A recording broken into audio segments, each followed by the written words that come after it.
seems like a lot of people are confused. Like, where do I even start? I have machines, I have workers, I have output, I have customers.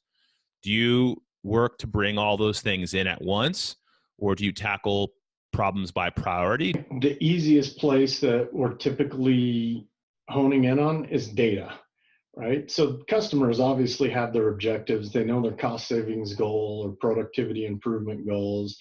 And those things can give us a good framework for how to go after this challenge and opportunity. But ultimately, it comes down to data. Do we have data? Where does it exist? Are we doing anything with it? Do we have the right length and the history of data to be able to do something meaningful with? But for you, obviously working in the data space, you'd appreciate this. Most of our manufacturers are producing terabytes of data, maybe even weekly or monthly, if not certainly annually.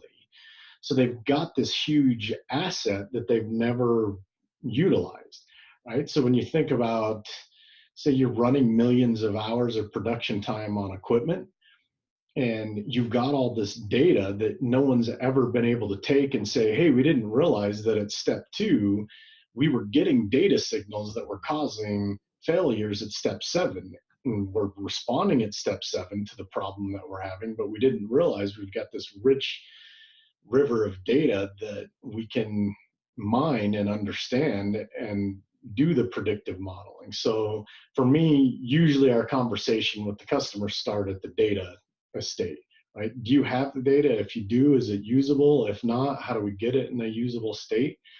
So you kind of line up what data do we have against what the company's priorities are, and it usually gives you a fairly rich set of opportunities to evaluate and go after.